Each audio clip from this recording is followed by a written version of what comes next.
kemudian guru-guru ini ada lagi suplemen dari pemerintah pusat, ada namanya bos kinerja. Jadi bos kinerja nanti ini memang dipersiapkan guru-guru, bagaimana strategi guru dilatih untuk mengimplementasikan pembelajaran yang mendalam, pembelajaran menyenangkan, pembelajaran yang anak-anak bisa didorong bahagia setiap hari, sehingga program pemerintah daerah tentang resume itu sangat relevan. Karena nanti anak-anak diberikan mungkin 1 lembar, ada draft dia isi, bagaimana dia mengikuti pelajaran itu, suasana kebatinannya. Bisa saja ada yang menulis sana, saya tadi tidak fokus dengan pelajaran A, karena saya tidak terlalu mendengar suara ibu guru. Itu kan nanti dia akan baca gurunya. Berarti kalau ada 10 anak-anak di kelas bilang begini, berarti suara saya harus perbaiki untuk pertemuan berikutnya. Itu namanya resume ini menjadi evaluasi bagi guru, evaluasi diri untuk memperbaiki dirinya. Mungkin ada juga anak-anak yang menulis di resumenya, saya tadi gelisah dan tidak fokus karena tulisan ibu guru terlalu kecil, tulisan pak guru terlalu kecil. Berarti anak ini dia kemudian mungkin anak ini mengalami gangguan penglihatan. Jadi kemungkinan besar di pertemuan berikut saya geser anak ini ke depan supaya dia dekat dengan papan tulis. Ini kan namanya menyelesaikan masalah. Kalau hanya dilihat-lihat tulisannya, saya mengalami gangguan penglihatan, lalu anak-anak masih di belakang, itu tidak menyelesaikan masalah. Itulah sebabnya ada resume untuk dijadikan bahan evaluasi bagi guru. Kemudian nanti guru antara jam tunggu itu, ini kan jam tunggu, tapi bukan jam tunggu untuk tidur-tiduran di sekolah. Seperti itu Pak. Nanti kepala sekolah didorong bagaimana komunitas belajar di sekolah itu digiatkan. Jadi antara pukul 14.30 sampai 16 di situ ada jeda waktu sekitar 90 menit. Jadi nanti guru itu bisa melalui dukungan kepala sekolahnya diberi mungkin 3 kali sepekan atau 2 kali sepekan dia komunitas belajar digiatkan. Jadi bisa saja sambil memeriksa resume, guru-guru diberi penguatan untuk melakukan proses team teaching. Jadi bisa saja ada guru yang jadi guru model, ada guru menjadi partisipan di bawah sebagai murid gurunya yang mengajar, ada yang lain memberi masukan. Wah ini ibu guru ini kekurangan metode model belajar yang kita pilih tidak cocok. Karena rata-rata anak yang kita hadapi ini senangnya mendengar, dia senang mendengar. Ada juga anak-anak senangnya melihat gambar. Itu kan tidak boleh dipersamakan. Ada juga anak-anak senangnya nanti senang bahagia persanya kalau disuruh kerja di atas papan tulis. Ini kan namanya anak kinestetik. Ada juga ada audio senangnya hanya diceramai, diceritai sama anak-anak kecil sebelum tidur, didongengkan. Itu kan anak-anak audio namanya, anak senang mendengar. Ada juga anak-anak itu bersemangat sekali kalau melihat gambar-gambar, peta-peta dan sebagainya, itu anak visual namanya Pak. Jadi guru nanti di situ di resume dia mempertajam bagaimana merancang pembelajaran berikutnya supaya anak-anak intinya nanti di pembelajaran itu adalah bahagia perasaannya. Itu disebut pembelajaran mendalam, menyenangkan dan membawa kebahagiaan bagi anak-anak. Jadi tugas guru sebenarnya itu bukan mengajar, itu tugas utamanya guru, tapi dia mendidik dan memfasilitasi anak menemukan kebahagiaannya itu. Itu sebenarnya tugas pokoknya guru, mendidik dan memfasilitasi anak menemukan kebahagiaannya sendiri. Itu inti daripada pendidikan. Jadi kami harapkan seluruh kepala sekolah bersinergi. Kepala sekolah juga didorong bagaimana meningkatkan manajerialnya melalui K3S. Setiap sekali sebulan dia rapat-rapat, bersinergi, berbagi di forum K3S untuk SD, ada juga TK, ada SMP, grup SMP namanya MKKS, bersinergi, mungkin membahas penilaian, membahas cara penulisan ijazah, cara scoring nilai-nilai.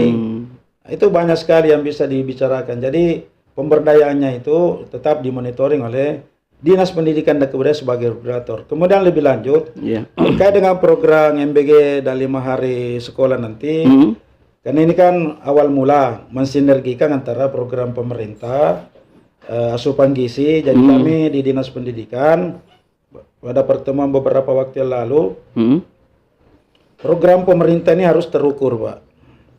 Jadi jangan sampai sudah 6 bulan program MBG, tidak ada pengaruhnya sama sekali. Sudah ada instrumennya Pak Haji? Ini yang saya mau sampaikan, bahwa kami sudah sampaikan di sekolah-sekolah melalui perwakilan yaitu K3S dan MKKS, bahwa sekolah itu harus membuat parameter. Misalnya Juli nanti, awal Juli mereka mendapatkan asupan gizi, sebaiknya anak itu, anak baru yang masuk ditimbang, timbang masanya berapa kilo, tingginya berapa meter. Begitu 3 bulan dapat asupan gizi, ada ndak penambahan. Jangan sampai 3 bulan dikasih nama tambah kurus. Ini kan tidak berintegrasi signifikan pengaruhnya kan. Nah, makanya nanti sekolah itu didorong belanja barang dan jasa, beli timbangan, beli alat ukur tinggi. Itu semua bisa masuk dalam RK BOS, BOSP, bantuan operasional satuan pendidikan untuk belanja barang, modal, jasa dan sebagainya. Karena kalau tidak ada parameter seperti itu, bagaimana mengukurnya bahwa MBG ini berhasil? Sementara program pemerintah pusat menggelontorkan sekian puluh triliun sampai ratusan triliun hanya untuk membantu rakyat Indonesia, masyarakat Indonesia, anak Indonesia untuk penambahan asupan gizi.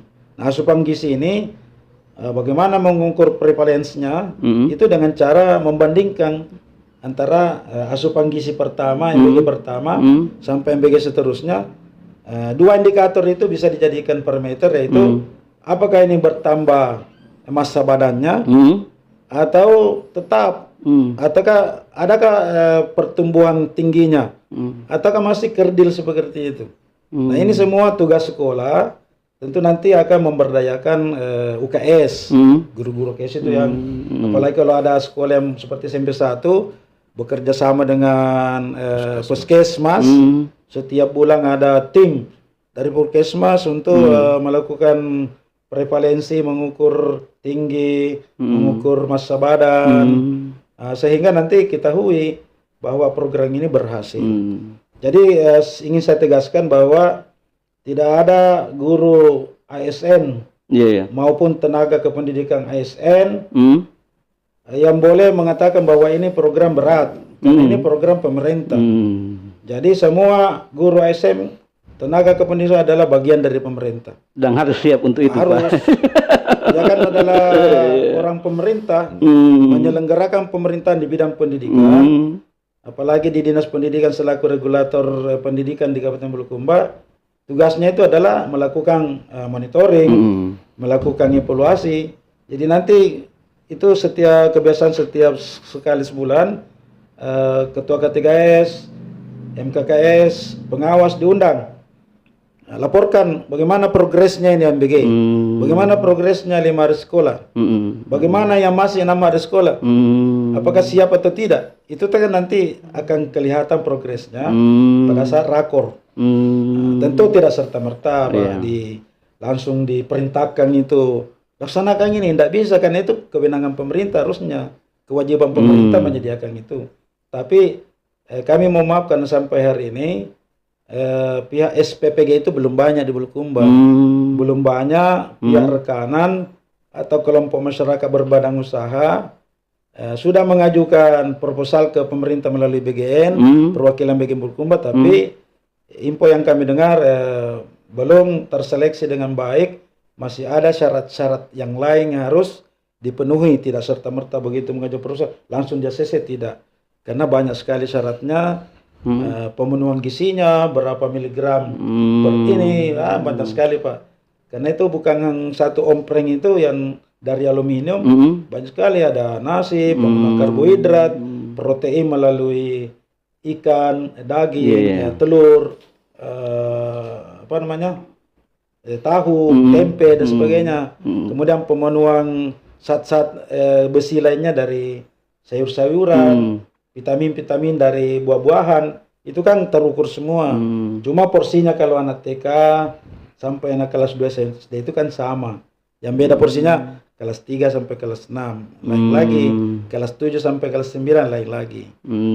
Jadi pada intinya Dinas Pendidikan selalu siap mengawal melaksanakan 5 hari belajar. Dan kami perlu sampaikan terkait dengan pertanyaan kita tadi, di mana kesiapan guru? itu kesiapan guru ada di tangan kepala sekolah, ada di tangan pengawas sebagai pendamping. Jadi dinas pendidikan hanya menyediakan pedoman, menyediakan pedoman, disosialisasikan, disimulasikan. Yang pertama itu pemenuhan interkurikuler melalui roster. Nah, di samping itu guru juga nanti harus melaksanakan pemenuhan kokurikuler, menguatkan interkurikuler. Di samping itu guru akan melaksanakan tugas tambahan dalam bentuk ekstra kurikuler. Jadi semua terintegrasi satu sama lain. Dan ini pasti dilakukan oleh guru. Kalau tidak dilakukan oleh guru, tidak ada dokumen yang bisa diinput di kinerja elektroniknya. Kapan ada guru bermalas-malasan, dengan sendirinya tertinggal karena setiap 3 bulan ada proses penginputan kinerja, dokumen-dokumen kinerja pada aplikasi My ASN. Itu selalu dibuktikan, ditandatangani oleh kepala sekolahnya, mengupload sertifikat, STTPL, dan sebagainya. Kalau tidak seperti itu, dia akan tertinggal dan terdeteksi bahwa guru ini lambat.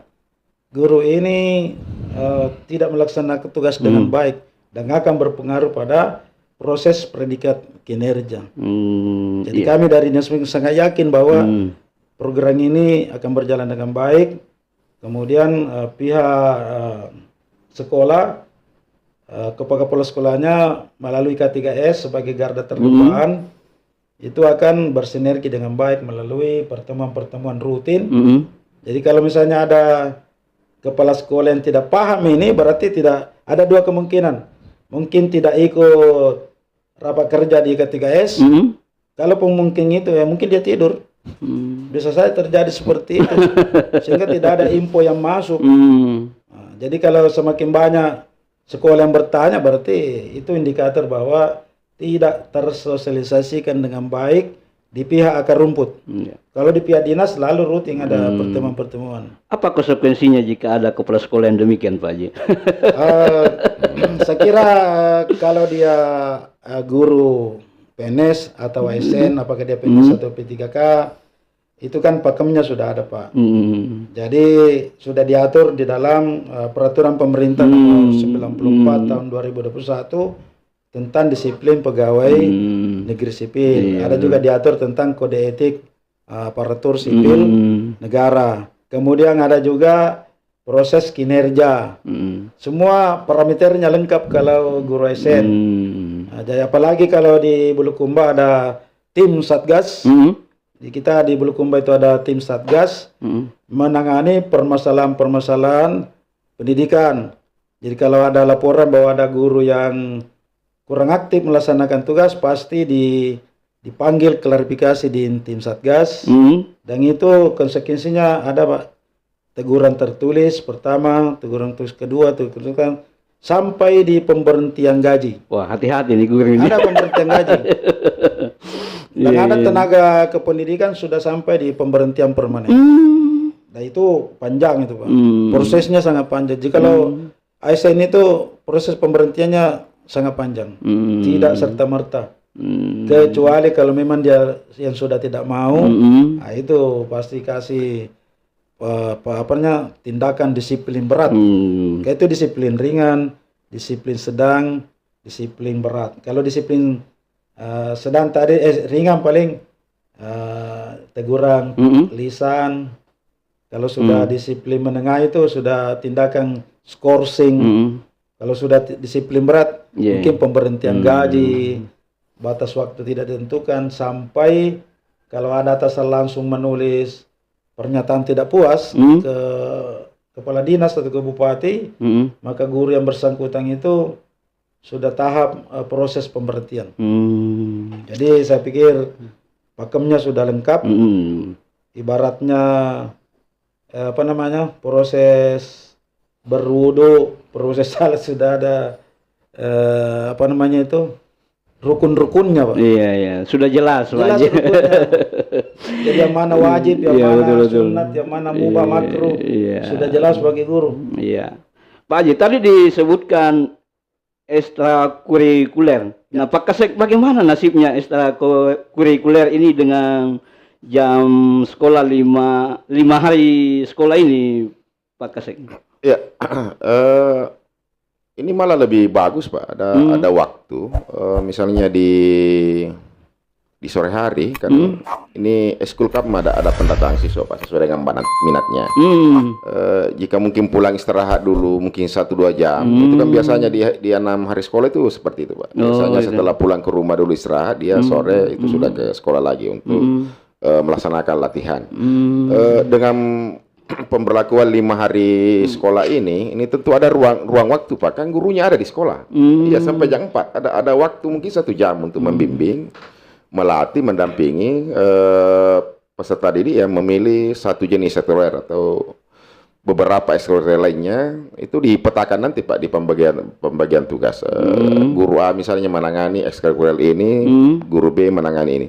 Kemudian jika memungkinkan, ini kan ada memang ciri khas ekskul Pak seperti pramuka, dan ada beberapa itu yang memang dia tidak peduli Pak, waktunya itu memang waktunya diperuntukkan itu. Misalnya di hari siswa-siswa selama ini, siswa saya Pak, hari Minggu pun kadang dimanfaatkan itu.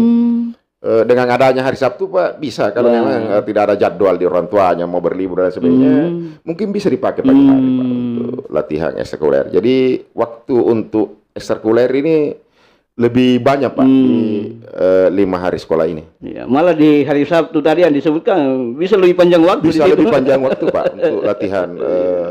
Ya, tergantung kesiapan siswanya sendiri dengan pendampingnya atau guru pendampingnya. Baik, sebagai sekolah yang sudah pengalaman dengan pelaksanaan MBG, sejauh ini ada kendala yang dihadapi Pak Kasek, termasuk misalnya keterlambatan datanya makanan, atau mungkin juga selera siswa yang bervariasi. Bagaimana mengantisipasi itu? Pengalaman kami selama mulai Januari sampai di Juni ini, kami tidak ada kendala berarti Pak.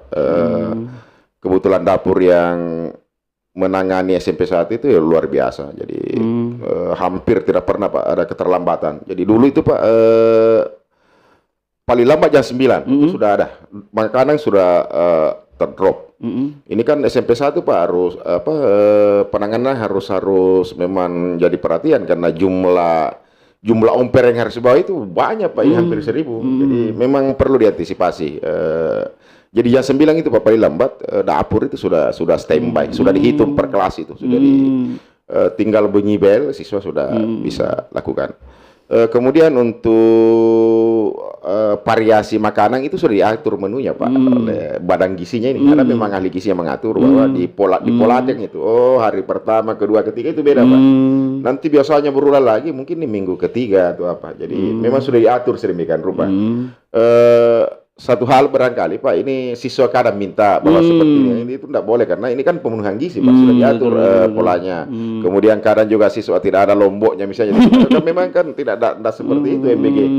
Ada apa namanya ya, memang SOP-nya untuk makanannya. Jadi pada awalnya memang siswa itu aduh ini lain di lidahnya kan seperti itu, tapi pada akhirnya terbiasa Pak. Terbiasa juga. Sampai 6 bulan ini kami lakukan sudah tidak ada, santai saja Pak, sudah tidak ada apa-apa lagi, tidak ada lagi bahwa ini dan itu, enggak permintaan juga sudah tidak ada. Dia sudah terbiasa dengan dia sudah paham juga bahwa MBG konsepnya seperti ini. Makanan bergizi, bukan makanan apa namanya yang seperti di warung-warung cepat saji dan lain sebagainya. Jadi dibiasakan memang Pak anak-anak untuk makanan gizi. Konsep makannya seperti apa? Ngumpul di satu tempat atau per kelas? Atau mungkin ada inovasi-inovasi tertentu yang lebih edukatif misalnya dan lebih menyenangkan? Karena jumlah siswa kami banyak Pak. Untuk yang kami lakukan itu, ini juga untuk menjaga nanti ada terjadi hal-hal lain, termasuk omper nanti Pak kalau ditempatkan di luar dan lain sebagainya. Ini biasanya kami di kelas Pak, supaya mereka duduk rapi bersamaan, kemudian berdoa bersama, kemudian dipandu oleh guru, makan bersama. Itu ada juga durasinya Pak, karena keterlambatan ompreng ini juga kalau sudah PBM baru ompreng tidak kumpul, ini rawan juga Pak, ini omprengnya tercecer dan lain sebagainya. Jadi diupayakan sebelum jam masuk berikutnya di Istar itu mereka sudah selesai makan bersamaan Pak. ada belnya memang, waktunya memang untuk itu sudah didistribusikan. Setelah makan bersama baru dikumpulkan kembali omprengnya yang sudah digunakan. Ya, Pak Aji, bagaimana Dinas melihat potensi jangka panjang program ini terhadap capaian akademik dan kesuksesan siswa ini, Pak Aji? Ya, jadi kami dari Dinas Pendidikan dan Kebudayaan Kabupaten Bulukumba sangat optimis bahwa antara pola MBG ini pemberian asupan gizi melalui makan bergizi gratis dari program pemerintah pusat, kami mencoba mensinergikan dengan pola 5 hari sekolah. Harapannya pertama, dasar pemikirannya itu bahwa selama ini hasil survei di lapangan melalui pengawas, kepala sekolah dan sebagainya, bahwa masih banyak peserta didik itu ketika waktu istirahat ditanya kenapa tidak ke kantin. Banyak mereka mengatakan uang jajan kami tidak cukup, tidak hari-hari kami dikasih uang jajan oleh orang tua. Nah, beda kalau misalnya orang berkecukupan lain lagi. Nah, sehingga dengan hadirnya MBG makan bergizi gratis dari pemerintah pusat ini, itu membantu anak-anak Indonesia untuk keterpenuhan gizi. Dengan terpenuhinya gizi itu, paling tidak kemampuan belajarnya itu akan meningkat. Karena pasti beda orang kenyang, orang lapar, kalau belajar pasti beda. Sehingga kalau misalnya terpenuhi gizinya, meskipun seleranya tidak sama, karena BGN itu sudah mengukur standar gizi, jadi yang dijadikan patokan situ adalah selera umum, bukan selera khusus. Sama kan kalau kita mungkin baru beristri, baru menikah, istri kita suka yang manis-manis, lalu saya sukanya yang asin-asin, itu kan pada akhirnya juga nanti saya akan memilih yang manis karena terbiasa dengan pola asupan yang disiapkan oleh pihak rumah. Sama ini kan, mungkin anak-anak awalnya mungkin tidak suka telur, tapi karena kebersamaan dengan anak teman-temannya makan berjamaah, berkelompok, mungkin ada juga saling berbagi, saling tukar. Yang tidak suka makan telur, tukar dengan yang ada dagingnya dan sebagainya. Itu bagusnya juga kalau makan berkelompok. Jadi sana dia biasa bersinta gurau, bercerita dan sebagainya, sehingga penumbuhan karakter, silaturahmi, kebersamaan kekeluargaan itu berjalan. Tapi pada intinya optimisme kami bahwa antara program MBG ini dengan 5 hari sekolah itu akan saling memperkuat. Ibaratnya konstruktif. Kedua-duanya ini konstruktif. Satunya mungkin sebagai mor, satunya sebagai baut. Jadi kan yang mornya 12, bautnya 12, saling mengisi Pak. Tinggal di apa namanya itu dipelihara. Mungkin dikasih dikasih oli. Bagaimana cara mengasih oli itu? Ya itulah rapat-rapat rutin setiap bulan.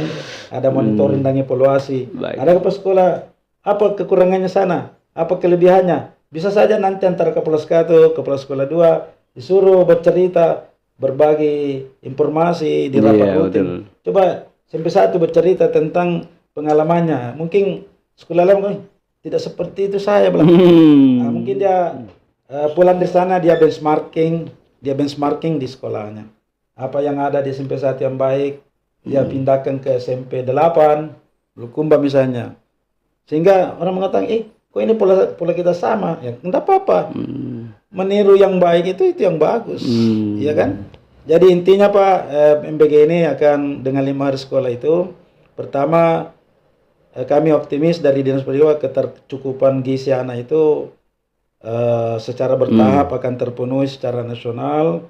Kemudian interaksi antara peserta didik dengan keluarganya dengan 2 hari libur itu Sabtu dan Minggu, memberikan ruang waktu yang cukup bercengkerama dengan keluarganya, berinteraksi dengan keluarganya, sehingga kata-kata orang tua itu bahwa pendidikan yang terbaik itu pendidikan pertama dan utama ada di keluarga. Nah, makanya 2 hari ini kita coba nanti mengevaluasi, mungkin nanti ada instrumen dibagi ke orang tuanya, karena ini juga ada program pemerintah namanya 7 kebiasaan anak Indonesia hebat.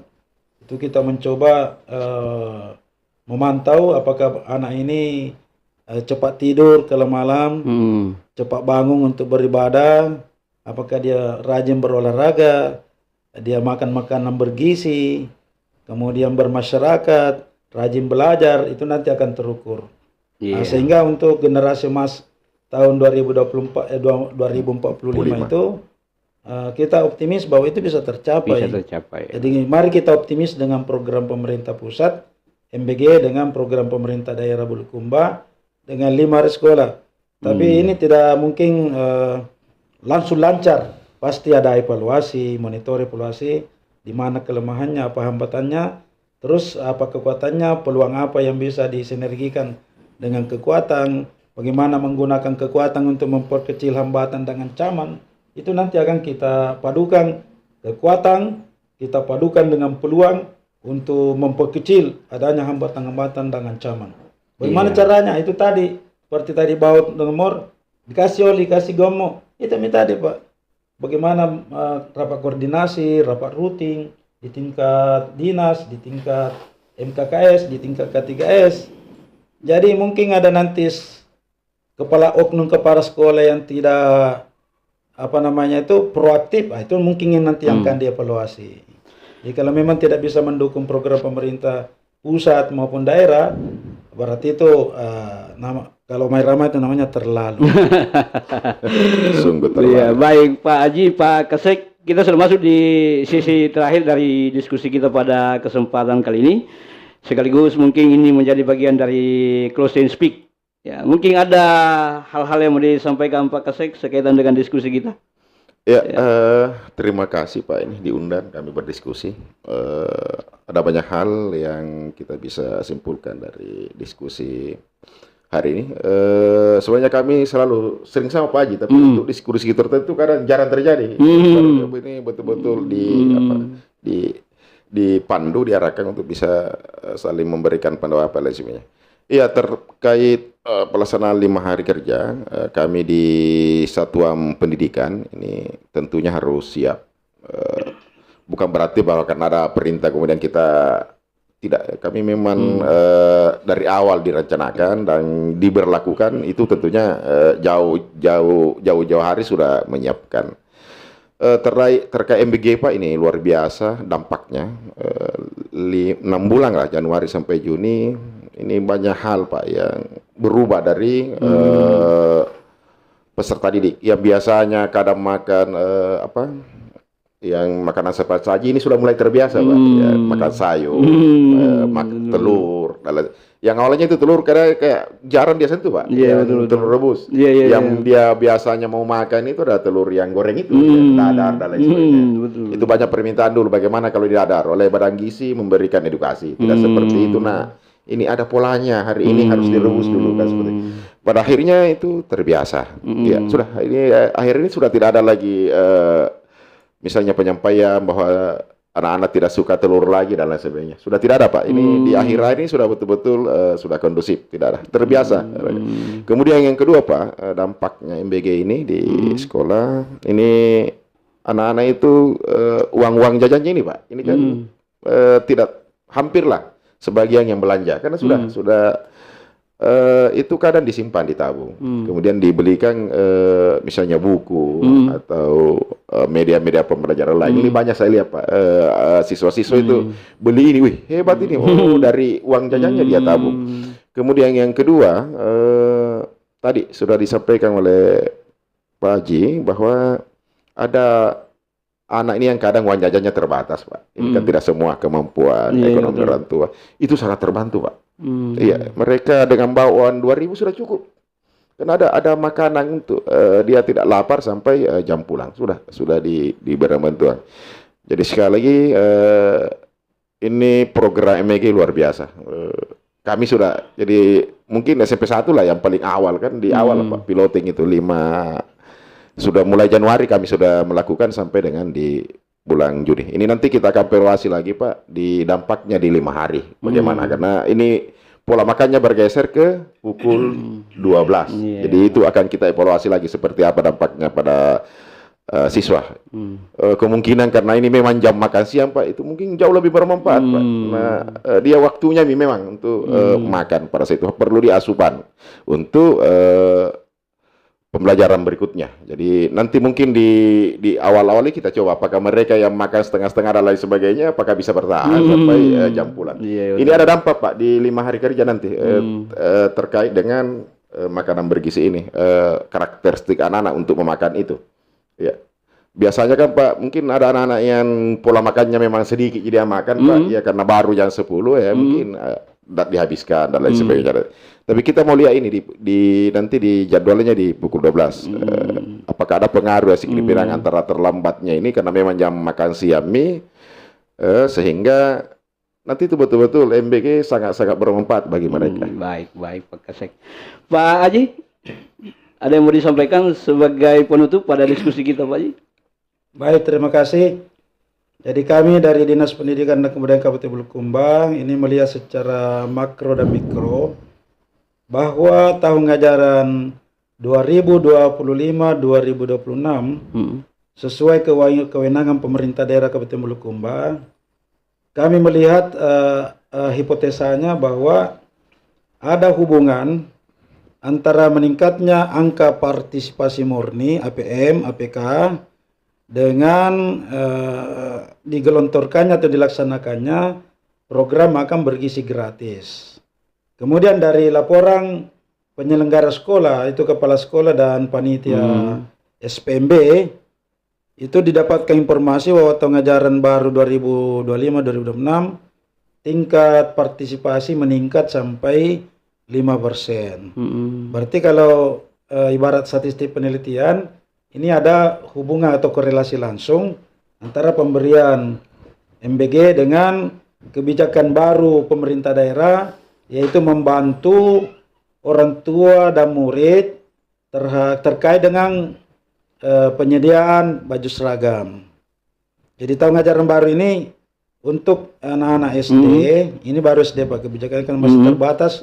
Tahun anggaran 2025 itu SD itu dikasih bantuan satu seragam putih merah, ditambah satu seragam lengkap pakaian olahraga, tambah satu PCS baju batik. Nah, kalau SD itu dilengkapi ada topi, ada dasi. Tapi di Kabupaten Bulukumba ada yang unik sesuai permintaan, ada namanya SD 35 Kawasan. Itu ada di Kajang. Karena dia memiliki local wisdom, kearifan lokal, maka dia tidak menggunakan putih merah. Nah, kita siapkan putih hitam. Oh begitu? Ya, putih hitam. Karena Kearifan di sana lokal. tidak boleh pakai merah. Nah, kami juga tidak dapat informasi kenapa menolak merah. Kami hanya menuruti kemauannya. Jadi ini sementara Kepala Dinas melakukan komunikasi dengan pihak penyedia barang jasa di Jawa Barat, tepatnya di Bandung, untuk memenuhi harapan SD 3551 kawasan Kajang.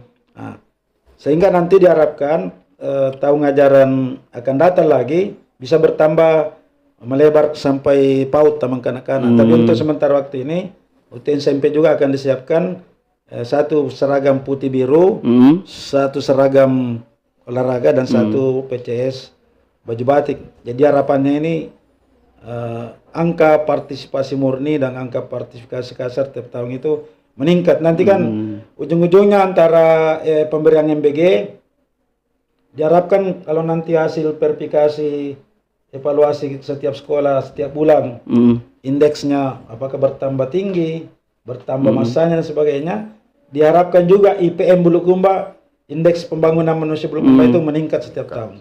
Itu ujung-ujungnya Pak. Iya. Dan sekali lagi saya akan tutup bahwa program ini saya optimis ada nanti ada pepatah orang tua dulu bahwa kita upayakan program MBG, program 5 hari sekolah di Bulukumba itu kalau bisa memenuhi pemeo orang-orang tua dulu kada gol lari mulana kaluku ternyana cani capat. Terima kasih. Assalamualaikum warahmatullahi wabarakatuh. Baik, terima kasih Pak Haji, Pak Kasek atas diskusi kita pada kesempatan kali ini. Guys, cukup menarik diskusi saya dengan Bapak Haji Isbair dari Dinas Pendidikan dan Kebudayaan Kabupaten Bulukumba.